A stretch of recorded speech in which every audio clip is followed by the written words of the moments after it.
clavado en esa cruz, padeciendo uno de los más grandes sufrimientos que podría padecer un sucio malhechor en aquella época. Y Él era justo y estaba siendo crucificado. En medio de su dolor, en medio de lo que Él podría sentir, porque Él era hombre 100% carne, no salieron de su boca palabras de maldición para aquellos que lo lastimaban. No salieron de sí palabras de rencor ante sus agresores, sino que decía a gran voz: Padre, perdónalos, porque no saben lo que hacen. Y vemos aquí el énfasis principal, lo más grande que Jesús vino a hacer aquí en la tierra, a enseñarnos a vivir en santidad, pero a través de su sacrificio poder llegar al perdón de nuestros pecados. Así es, hermano.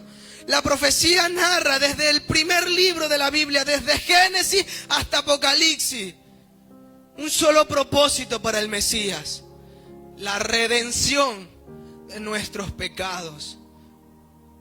Porque nosotros no podemos salvarnos a nosotros mismos, por muy buenas obras que hagamos. No se trata de eso. En Génesis capítulo 22, verso 13, lo voy a leer súper rápido.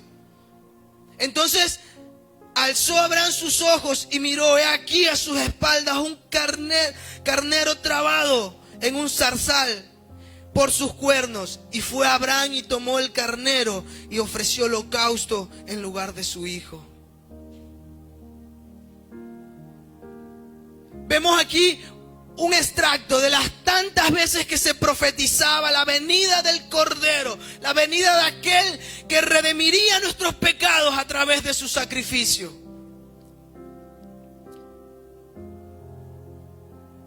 Los romanos en aquella época, aún los mismos fariseos que lo acusaban, estaban acostumbrados a recibir insultos, a recibir blasfemias y maldiciones por parte de los que estaban en esa cruz.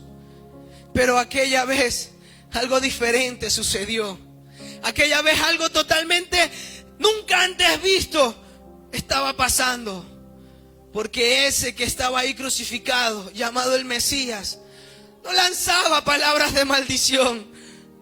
Al contrario, lanzaba las palabras de amor más grandes que pudieran haberse dicho jamás. Padre, perdónalos, porque no saben lo que hacen. Pero no es un perdón por obligación, porque Él no estaba obligado en esa cruz ahí. Nadie le estaba diciendo, estás crucificado hasta que perdones al pueblo. No, fue un perdón genuino. Muchas veces nosotros como humanos decimos, que te perdone Dios porque yo no puedo. ¿Somos acaso nosotros más grandes que Jesús? Que Él, sufriendo vituperios, siendo maltratado, nos perdonó y clamaba por perdón. Pero hay algo tremendo, y yo me preguntaba, ¿por qué Jesús gritó a gran voz en esa cruz? ¿Por qué no oró en lo íntimo cuando estaba en el monte antes de hacer la transfiguración, cuando su frente sudaba sangre?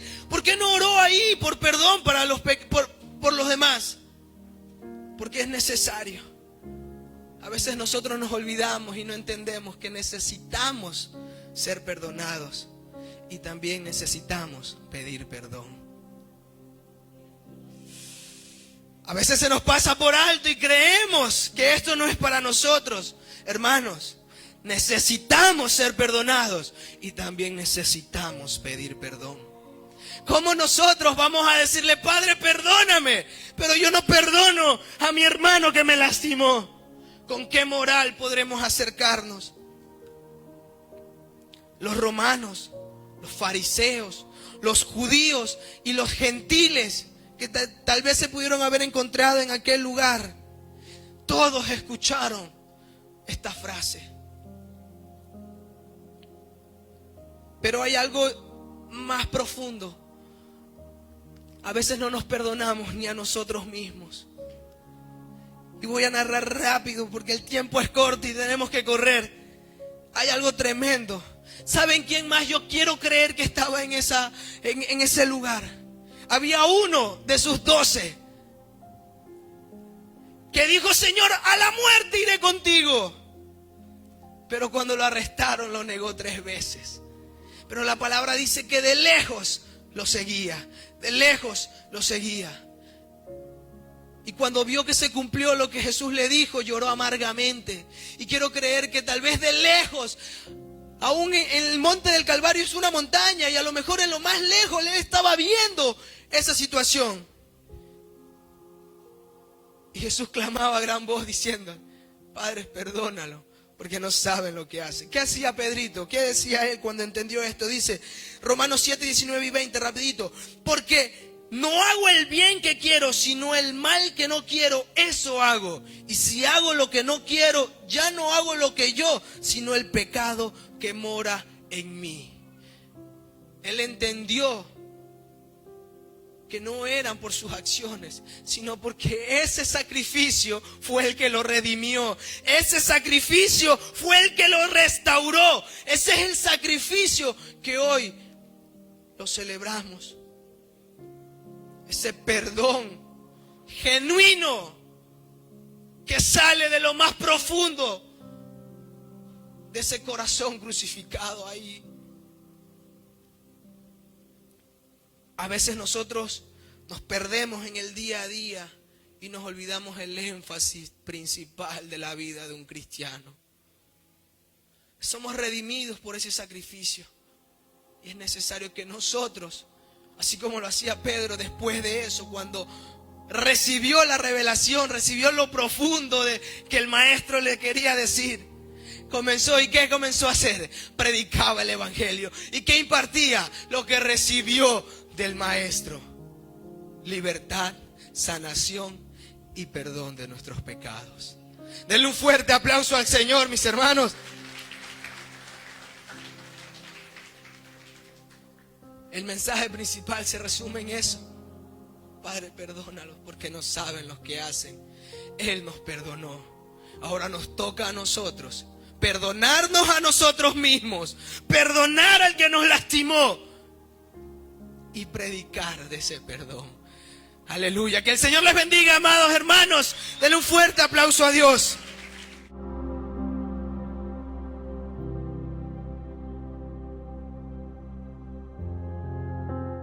Qué hermoso. Un Jesús ahí en la cruz del Calvario, dando una palabra de esperanza. Una palabra que nos levantas y nos fortalece. Amén. Y le dijo: de cierto te digo que hoy estarás conmigo en el paraíso. Estamos viviendo una semana muy importante. Amén. ¿Cuántos lo creen? Una semana donde llamamos a la reflexión. Aleluya. No solamente nosotros como cristianos, sino todo el pueblo. Amén. Toda la humanidad. Porque ¿cuánto creen que es necesario acercarnos a Jesús? Cuán importante estar cerca de Jesús. Amén. Y aprovechar la oportunidad que Jesús nos da y aceptar este regalo tan preciado que Él hizo en la cruz del Calvario por cada uno de nosotros. Amén. La historia que hemos leído, o la historia que viene narrando, o la respuesta a esta súplica de Jesús, habla de que Jesús está en la cruz del Calvario. Está colgado junto a ¿qué? Junto a 2 malhechores. Amén. Uno a su izquierda y otro a su derecha. Cuán importante estar cerca de Jesús, hermano. ¿Cuántos están cerca de Jesús? Dice que estos hombres estaban cerca de Jesús, uno a su derecha y otro a su izquierda. Y esta historia, hermanos, quiero llevarla.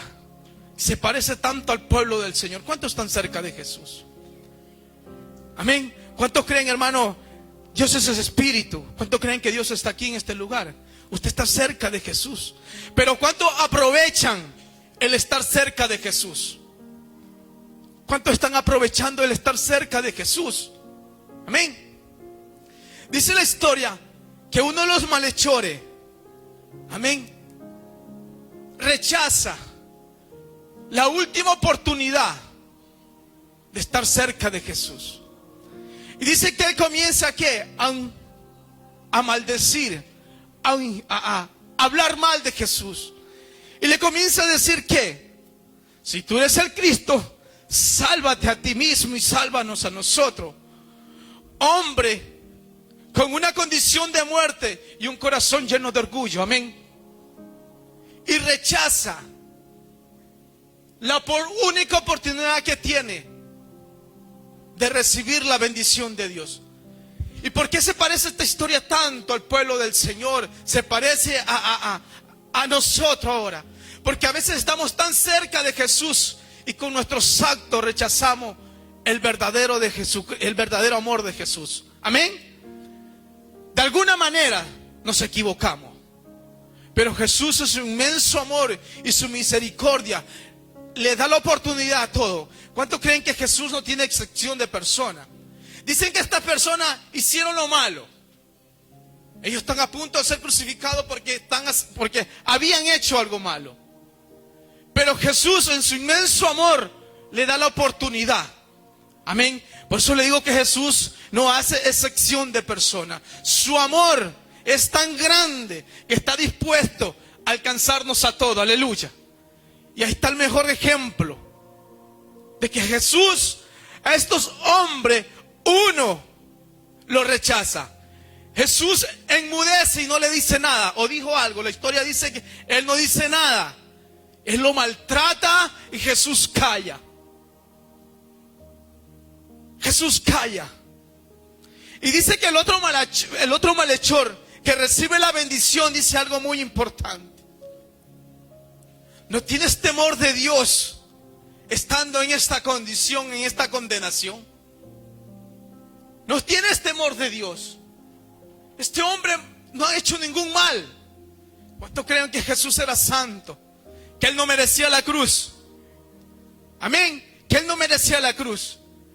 Porque Él era 100% hombre, pero también era 100% santo. Y la cruz no era de Él, pero Él viene a cumplir el propósito en la cual tú y yo ahora aprovechamos y somos salvos. ¿Cuánto creen? Que gracias a ese gran sacrificio, tú y yo encontramos la oportunidad de poder ser salvos como ese malhechor que aprovechó la oportunidad justamente en el momento indicado. En el último tiempo de su vida, Él escoge hacer lo correcto. Amén. ¿Cuántos están cogiendo hacer lo correcto? Hermano, estar aquí es hacer lo correcto. Acercarse a Jesús es hacer lo correcto. Amén. Este hombre, estando ahí, se llena de humildad.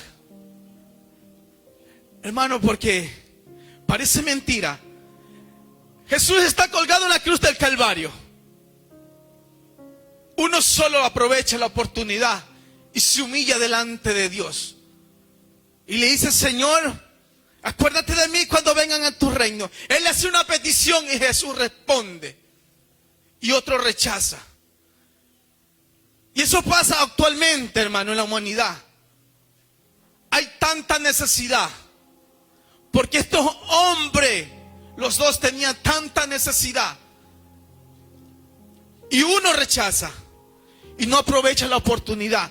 Hoy, actualmente, la humanidad, el pueblo del Señor, aún tiene la oportunidad. Y hay momentos que haces cosas que rechaza la cruz del Calvario. Rechaza la oportunidad que Jesús, ese sacrificio que Jesús hizo en la cruz del Calvario. Amén. Todos nos equivocamos. Y hay momentos, hermano, que nosotros, nuestros actos, hacen cosas y nos portamos igual como el malhechor que rechaza la bendición. Amén. Por eso, iglesia, es un momento muy importante. Es un momento de que nosotros todos podemos reflexionar. Ir delante de Dios todos los días y recibir este milagro maravilloso que Jesús hizo en la cruz del Calvario. Ir con toda humildad de nuestro corazón, como lo dijo este hombre. Señor, acuérdate de mí cuando vengas en tu reino. Y Jesús responde a todo el que se humilla. Por eso que dice la palabra que Él, cuando alguien se humilla, Él no lo echa afuera. Cuando un corazón viene contrito y humillado, Jesús no lo rechaza. El que clama, el que pide, recibe. ¿Cuántos lo creen?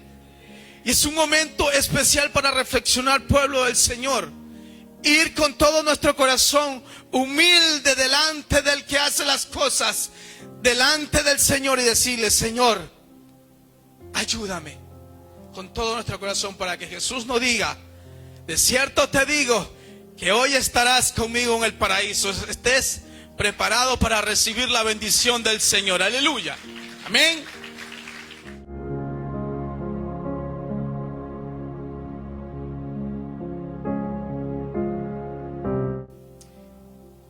Amén, hermanos. Aún Jesús estando crucificado, aún estando en esa cruz, en su momento, Él miraba alrededor, Él sabía quiénes estaban con Él, pero Él se enfocó en estas dos personas, su madre y su discípulo amado, Juan. Este pasaje nos revela 3 puntos importantes. Entre ellos, el primero, que Jesús ve en medio del sufrimiento, y menciona la Biblia menciona justo cuando en la primera parte del verso 26, que dice: cuando vio Jesús a su madre. Él estaba en esa cruz no solo ensangrentado, coronado, azotado. Él estaba cargando el peso del pecado de todos nosotros. Pero aún así, Él veía a su madre. Y su madre, qué poder le daba a Dios de control. Porque la Biblia no dice que ella se exageró y que intentaba meterse. Ella estaba tranquila. Pero por dentro, su dolor era tan grande, porque era su hijo. Y este lazo que une a Jesús con su madre terrenal es lo que la hace mirar, observarla. Y en este pensamiento de Él le dice: tranquila, que no estás sola. Jesús no cerró los ojos hacia sus seres queridos, hacia quienes lo acompañaron hasta este punto. Jesús no se volvió indiferente hacia su madre. Él vio a su madre como cuando la miraba de niño. Y con ese gran amor y afecto, Él quería lo mejor para ella.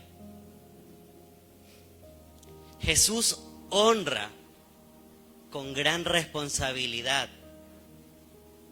Uno de los mandamientos es honrar a nuestros padres.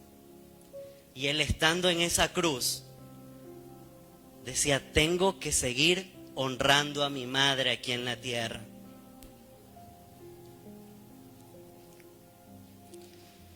Muchas veces, ante la situación, el problema que enfrentamos, nos olvidamos de quién está a nuestro alrededor y actuamos no más. Por impulso actuamos, pero nos olvidamos de quiénes están a nuestro alrededor. Y Jesús, hasta ese momento en aquella cruz, quiso ser responsable con su madre. Quiso honrarla. Yo les hago una pregunta en esta noche. estamos honrando a quienes nos aman. Estamos honrando a nuestra madre, a nuestros padres. Jesús quizás se acordó, pasó en ese momento tantas situaciones que vivió con su madre. Y la Biblia no lo dice, pero estudiosos mencionan que ya José en ese entonces ya no estaba. Y él también pensaba en qué será de su mamá, ahora que él ya tenía que cumplir el propósito de Dios. Otras de los puntos es que Jesús forma familias espirituales. Y ahí es donde menciona a su discípulo. Y le dice, hijo, he ahí tu madre. Quizás no los unían lazos de sangre. Jesús establece una nueva relación entre su discípulo y su madre. Estudiando esta parte me encontraba con muchas cosas. Y en mi mente solo pasaban, Jesús conoce el futuro de cada uno de nosotros. Y Jesús sabía que ese discípulo iba a estar hasta el final con su madre. La Biblia y estudios dicen que Juan no tuvo muerte natural. Fue el único de los discípulos que tuvo esta muerte.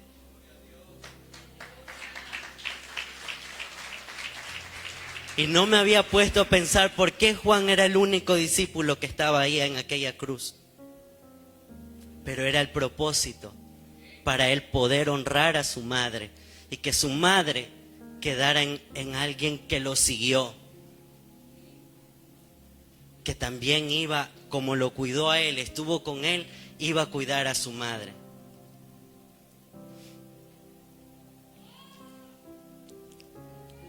En Cristo somos nuevas criaturas. Y todos los que estamos aquí, los que nos están observando, somos la familia en Cristo, que nos une, esa hermandad. Y eso es lo que Cristo quiere. Que pensemos en qué situación está pasando mi hermano y no nos enfrasquemos en el problema que estamos viviendo nosotros. Él lo hizo en la cruz y le dejó a su madre uno de sus grandes discípulos.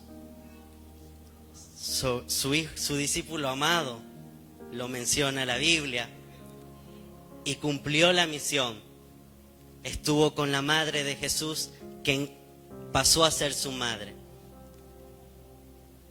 Lo que Cristo quiere en esta noche es que valoremos y honremos a nuestros padres con ese gran amor por el cual Él se entregó en esa cruz por nosotros.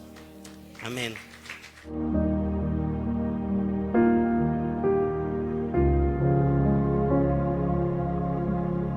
Gloria a Dios, aleluya. Dile un fuerte aplauso al Señor. Vemos a Jesucristo en esa cruz clavado, sufriendo ese dolor de sus clavos en sus manos y en sus pies. Yo quiero que usted se imagine en esta noche a Jesucristo por un momento. El dolor y el sufrimiento que estaba padeciendo nuestro Señor. Y como lo vimos en ese video, ya estaba todo el peso del pecado en su vida. Claro que sí.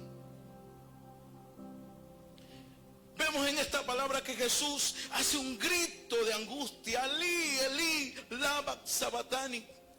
Esto quiere decir, Dios mío, ¿por qué me has desamparado? ¿Cuántos a veces se han sentido desamparados acá? Jesús se sentía desamparado. Esta frase está escrita en un idioma, y el idioma es arameo, porque Jesús hablaba arameo y hebreo. Por eso Él dijo estas palabras en arameo.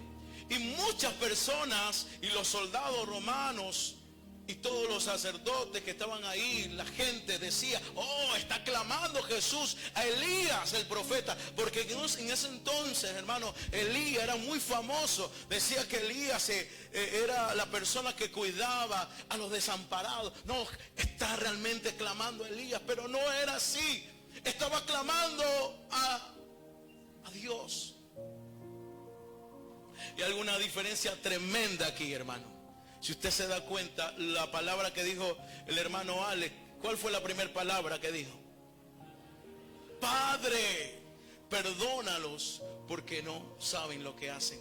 Mire lo que hace Jesús, porque usted tiene que poner atención a esto. En esta cuarta palabra hay un rompimiento, diga rompimiento. Claro, hay un rompimiento, porque ya Jesús ya no lo trata como Padre, sino como Dios. Y hay algo que está pasando ahí, amén. Vemos que Jesús tiene todo el peso del pecado. En ese momento Jesús se sentía solo. Es lo mismo cuando nos apartamos de Dios y que el pecado está en nuestras vidas y nos sentimos solos. Mucha gente que se ha apartado sabe que cuando está en el Señor se siente cubierto. Amén. ¿Cuántos se sienten cubiertos? ¿Cuántos se sienten ahí abrazados del Padre? Pero cuando nos apartamos de los caminos de Dios, ¿cómo nos sentimos? ¿Cómo se siente? Nos sentimos solos, desamparados, porque ya hay pecado en nuestra vida. Es lo mismo que pasó con nuestro Señor Jesucristo. Él se sintió desamparado. Y que todo el peso del pecado estaba encima de él. Jesús se sintió así. Recordemos, como lo dijo el hermano Freddy, diácono, que nuestro Jesús era 100% hombre y 100% Dios. Y nos hacemos una pregunta: ¿por qué Jesús dijo, Dios mío, ¿por qué me ha desamparado? Si el Padre tenía que estar con él. ¿Por qué dijo eso? Recordemos que Jesús estaba cumpliendo una misión. La misión era de llevar nuestros pecados para ser redimidos y ser salvos. Gloria a Dios. Es que tenía que nuestro Señor Jesucristo pasar por esto. Porque Él llevó nuestros dolores, porque Él llevó nuestros pecados a la cruz. Y en el momento que sintió todo ese peso de la humanidad, se sintió sucio, se sintió solo, desamparado. Y el Padre no puede estar en un vaso sucio. Aló. No puede. No puede morar el Espíritu Santo en un vaso sucio. Por eso cada vez que las personas se apartan y están en el camino del Señor, se apartan, yo no sé, pero no tienen la valentía, o tal vez de arrodillarse, porque ¿sabe lo que dice? Es que ¿cómo voy a ir a la iglesia? ¿Cómo voy a ir a la iglesia si realmente yo soy pecador? Yo sí que he cometido errores. No te preocupes, porque Jesús pasó por lo mismo. Jesús sintió esa soledad. Jesús sintió el desamparo. Esta palabra nos enseña que tenemos que vivir una vida en santidad. ¿Cuántos quieren vivir una vida en santidad? Dígale a su hermano: tenemos que vivir una vida en santidad. Una vida alineada con Dios. No tener un pie en el mundo y otro pie en el Señor. Dios nunca te va a desamparar. Dios nunca nos va a desamparar. Si usted se siente desamparado, Jesús te entiende.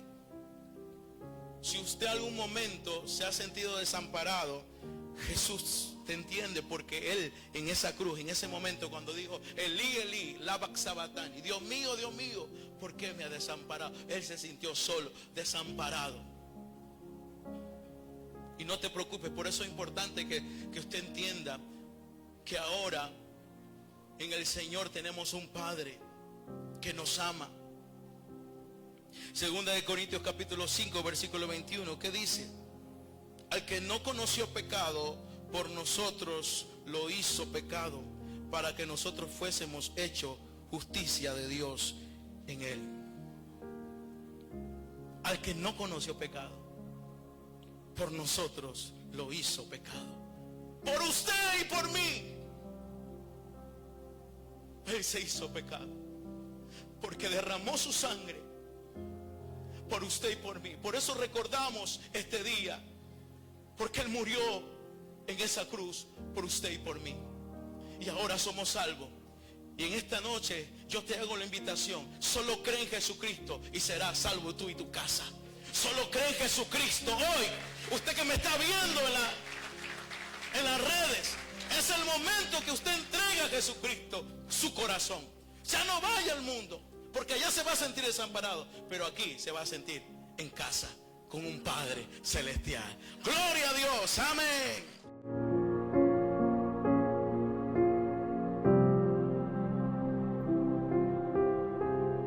Tengo sed es la quinta palabra que dijo nuestro Señor Jesucristo en la cruz del Calvario. Y esta palabra refleja un sufrimiento físico, una necesidad física. Es un grito angustiante de querer pues beber agua, ¿no verdad?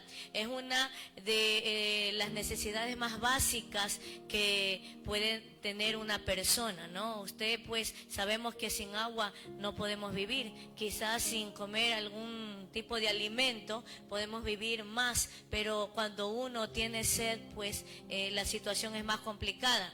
Vemos aquí a nuestro Señor Jesucristo que estaba pasando una necesidad excesiva de querer beber, ya que Él tenía en este momento todo su cuerpo totalmente deshidratado, ¿no? Porque camino a la cruz, Él pues había recibido golpes, había recibido laceraciones, y ya una vez colgado en el madero, Él había derramado tanta sangre, y como sabemos pues los médicos que están aquí presentes también lo conocen, sobre todo que generalmente el cuerpo humano su 70% es pura agua, ¿no verdad? Es pura agua. Y Jesucristo, dice la Biblia, que derramó toda su sangre, porque Él ha sido ese cordero inmolado que derramó toda su sangre para darnos la libertad.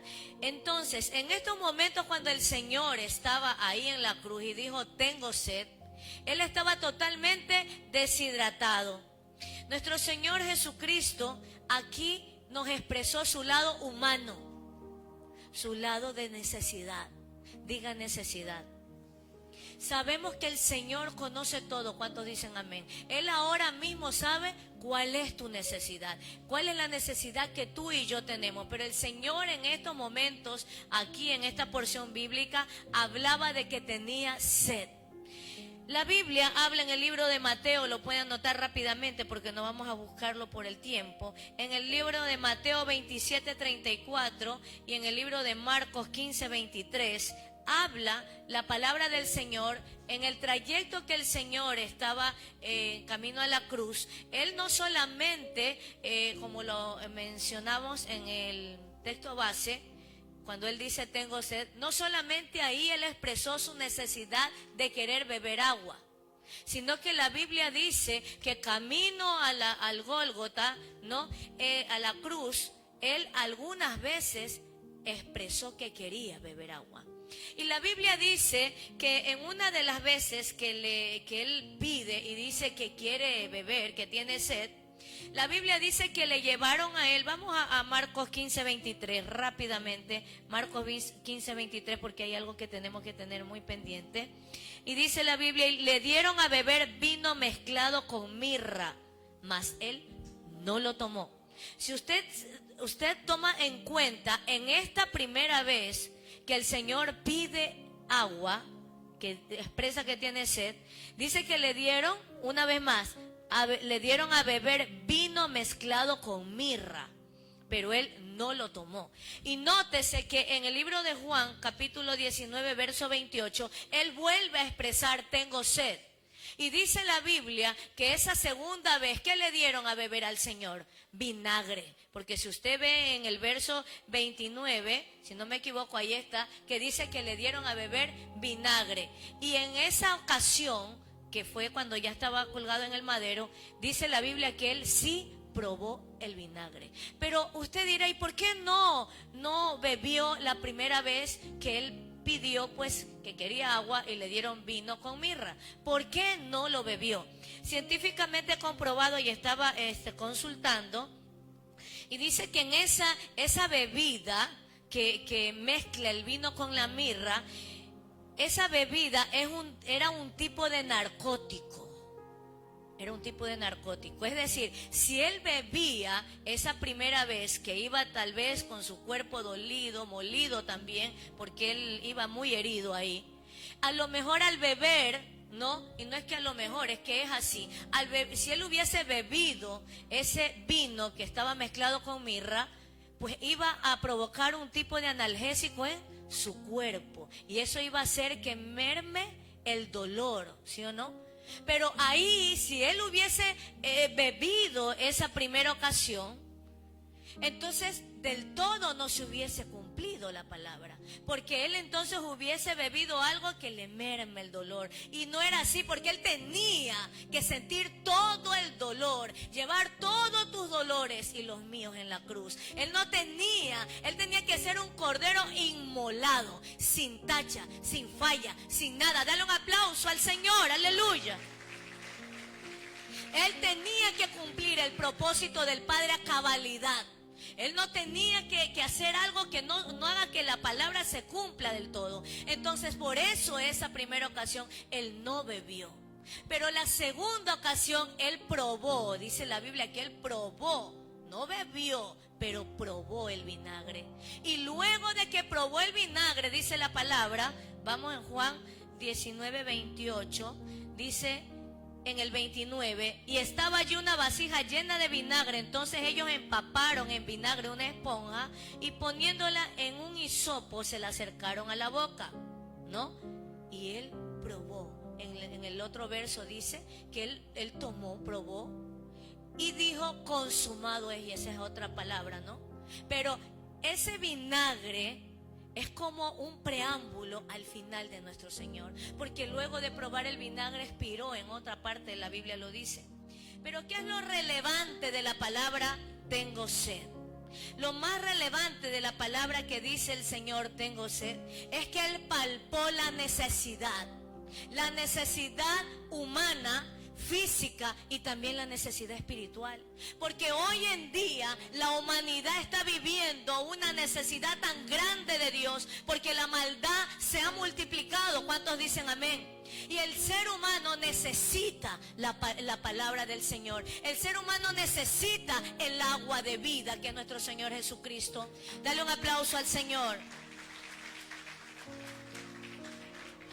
El hombre hoy en día tiene necesidad de calmar su sed de Dios. Y la Biblia dice en el libro de Mateo que en los últimos tiempos habrá mucha comezón de querer oír. Habrá mucha necesidad de Dios. Y necesidad hay mucha, pero lamentablemente son pocos los que quieren buscar a Cristo de verdad.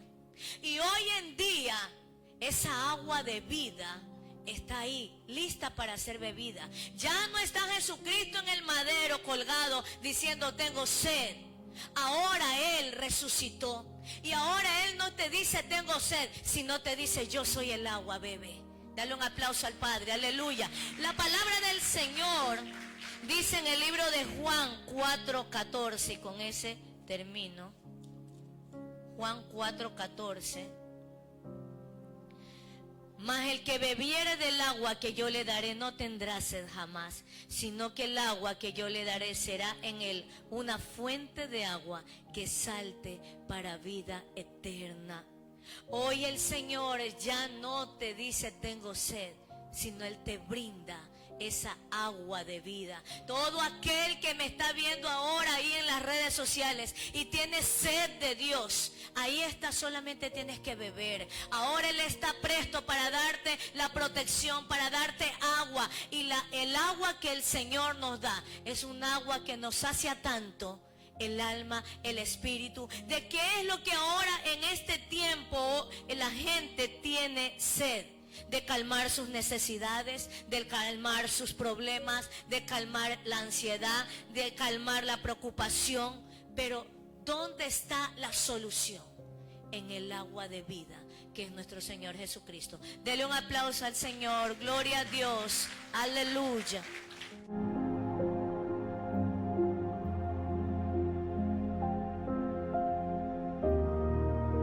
Muy bien, mis hermanos, la sexta palabra es consumado es.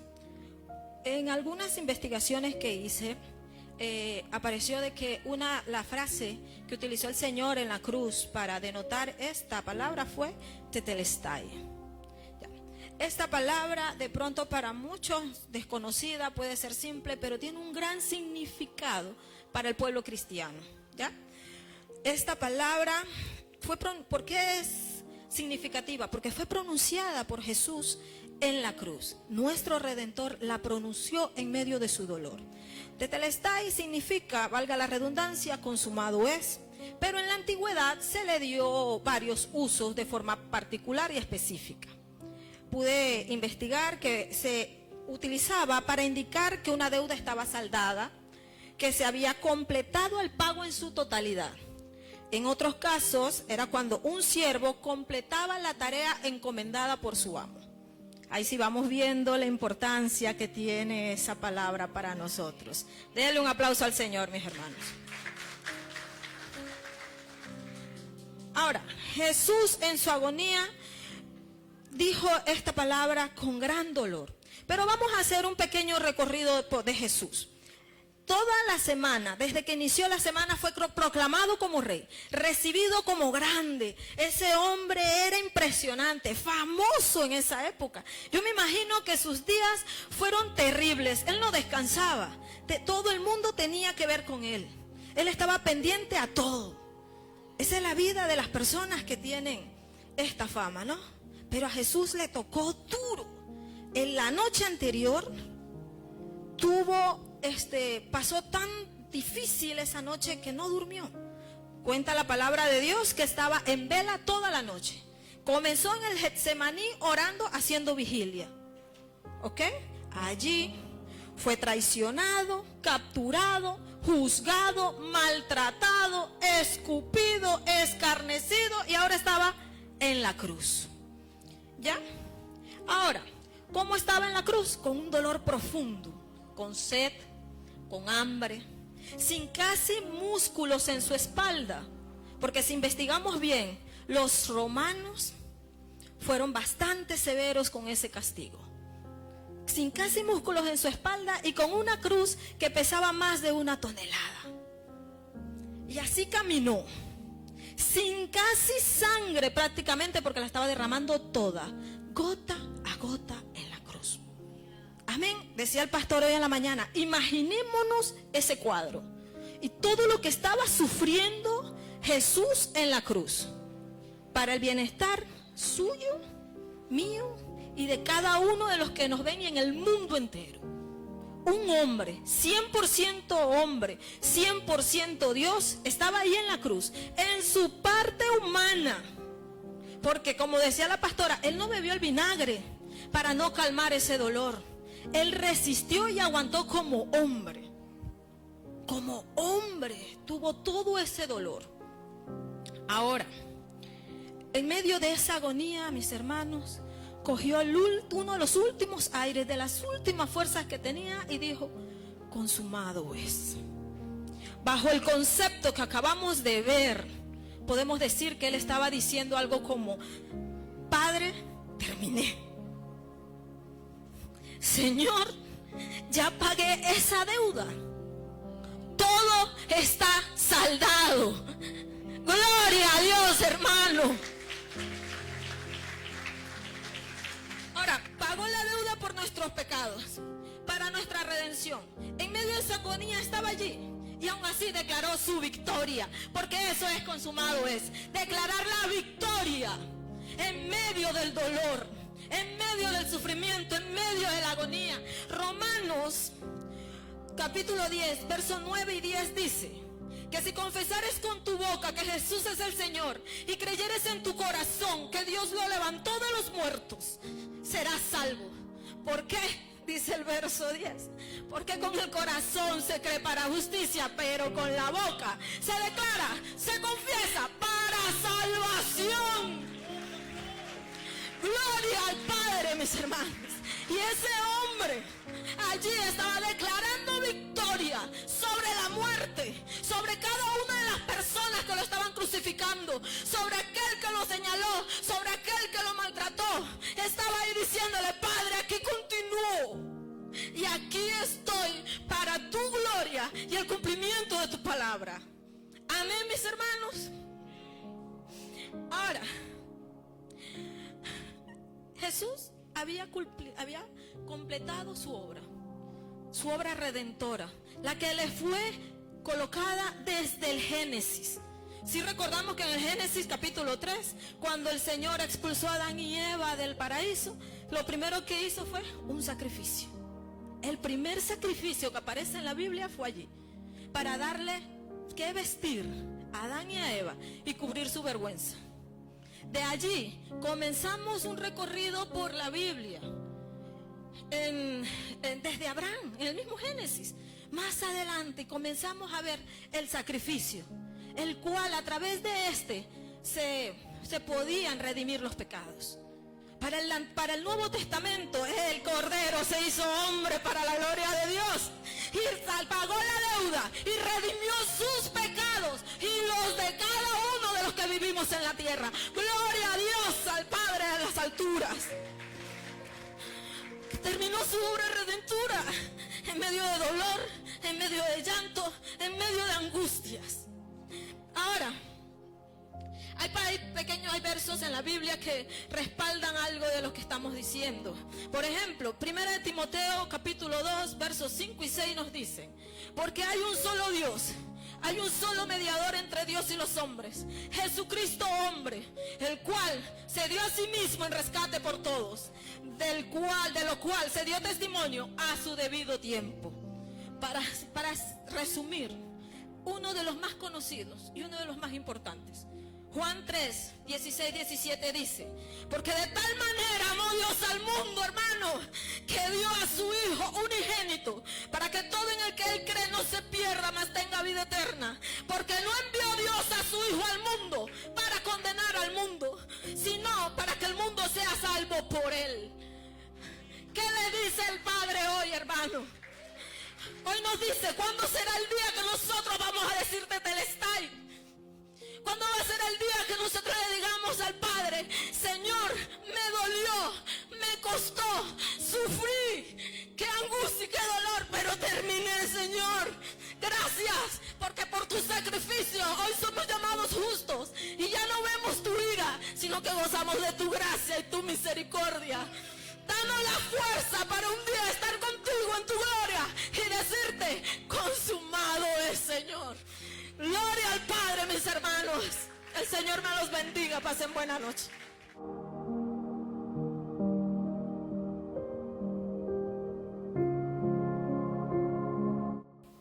Amén. Denle un fuerte aplauso a Dios.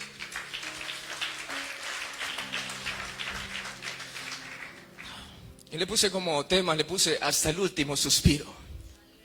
Porque eso fue lo que hizo el Maestro en la cruz.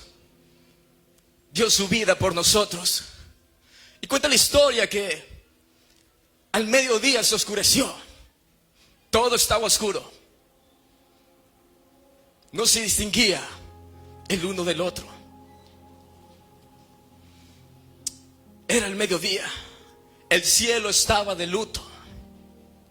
Un dolor se sentía en el ambiente. El Hijo de Dios, el Rey de Gloria, de quien yo no soy digno de desatarle ni la sandalia, porque Él vive y reina por los siglos de los siglos. Inmerecedor soy de estar aquí, pero por su misericordia estamos proclamando y recordando este día. que me encantaría que fuera por siempre, que nunca se borre de nuestros corazones, que este recuerdo permanezca intacto y que vaya de generación en generación. El Hijo de Dios estaba en sus últimos momentos. El Padre ve a su Hijo allí morir, ve a su Hijo partir de este mundo. Unos se burlaban, otros lloraban. Aquellos íntimos que tenía Jesús. Si en tu vida has logrado tener 3, 4 íntimos, has hecho algo bueno en la vida de esas personas. Confían en ti. Solo los que son padres pueden sentir ese dolor cuando se pierde un hijo. Y Dios es un Dios que vive el proceso. El Dios que tenemos nosotros es un Dios que puede palpar y sentir lo que tú vives. En el principio Él, dice la palabra, que Él sopló aliento de vida en el ser humano y Él se convirtió en un ser viviente. Wow, este es mi hijo, es mi creación. Yo lo formé, lo creé, lo sostuve en mis manos con amor, cada detalle, sus ojos, sus labios, su nariz. Es creación de Dios. Tú eres una creación de Dios. En otra ocasión, Él se arrepintió también de crear al ser humano por la maldad, porque sus pensamientos de continuo iban hacia lo malo. Y vino el diluvio. Y dice la palabra que le dolió su corazón. Por eso ese día se oscureció, porque Él también podía sentir el dolor de su hijo, que estaba cumpliendo con su deber como hijo, que estaba cumpliendo con su llamado, que estaba cumpliendo con la misión que el Padre le dio, salvarnos a nosotros, aunque no lo merecíamos. Aunque estábamos lejos de Él, Él estaba muriendo por nosotros. Él estaba ahí muriendo por mí también.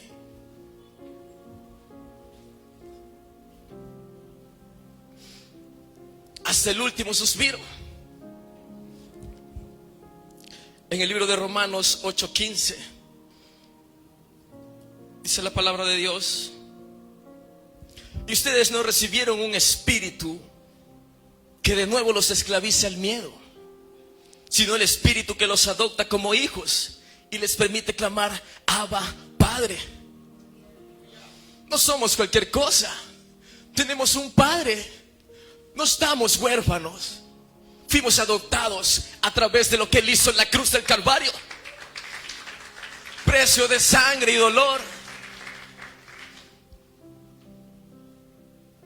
Y hablar de Padre es hablar de una figura fraternal, una figura paterna, de hablar de alguien que es responsable contigo. Es hablar de alguien que cuida de ti. Dios cuida de ti. Dios te protege. Él te guía. Así como lo hizo con nuestro amado Señor Jesucristo, Él también cuida de nosotros. Eso es un Padre. También es una autoridad a quien tenemos que someternos.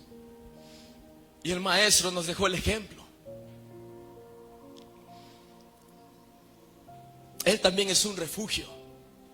Hablar de padre también es hablar de intimidad, de conexión. Y lo que Jesús hizo en la cruz fue reconciliarnos con el Padre. Y a través de ese sacrificio nosotros también podemos reconciliarnos con nosotros. Te puedes reconciliar con tu hermano. No es imposible. Es posible gracias a ese sacrificio, porque gracias a ese sacrificio puedes amar, puedes perdonar, puedes sanar a otro a través del perdón. Yo también pude perdonar a mi papá,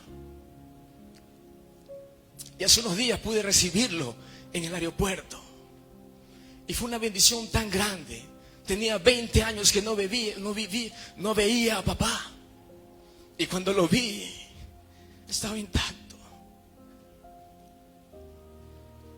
Y le doy gracias a Cristo porque a través de ese sacrificio yo puedo amar y pude perdonar a mi papá, quien se marchó cuando yo era un niño. Y doy gracias a mi Cristo porque Él murió por esa situación también. No sé qué situación tú estés viviendo. No sé qué está pasando en tu vida, o qué estés queriendo sanar, o estés anhelando del Señor, o estés esperando una promesa. Cuando yo vine a Cristo a los 22 años, Él me prometió eso, que me iba a reconciliar con papá. Y que un día iba a venir. Y me lo habló tan claramente en el libro, en la vida de José. Dice que José tomó su carruaje y fue en busca de su padre. Y cuando se encontró, se fundieron en un abrazo que trajo sanidad y perdón. Y eso es el sacrificio de Cristo, traer perdón a nuestras vidas.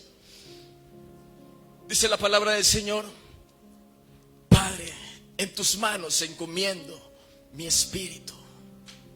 Y en el espíritu están los pensamientos, los sentimientos, las experiencias, las emociones, tu alegría, tu tristeza, el amor, el miedo. Está tu razón, la capacidad de pensar, de reflexionar. Eso está en el espíritu. Es hablar del espíritu humano, es hablar de que tú le entregues a Dios lo más íntimo que tú tienes. Y eso fue lo que Jesús le entregó al Padre. En tus manos encomiendo mi espíritu. Y al decir eso, dio su último suspiro, que significa victoria, que significa liberación, que significa que venció, le quitó las llaves al enemigo. Eso fue una cosa tremenda, mi hermano. Hubo temblor, se rompió el velo. Era una locura. Los muertos resucitaron. Todo el mundo corría, era el suspenso. Muchos eran asustados, otros alcanzaron salvación a través del sacrificio del Maestro que fue inmolado en la cruz del Calvario por ti, por mí. Y tú que estás ahí en la pantalla, déjame decirte que hay un aliento de vida que Dios puso en ti, pero que necesitas ser conectado con su Espíritu Santo para que tú vivas y alcances misericordia y puedas ir en busca del Padre, en busca de papá, en busca del Padre. Yo soy el camino, la verdad y la vida, dijo el Maestro. Nadie viene al Padre si no es por mí. ¿Cuánto le dan un fuerte aplauso a Dios?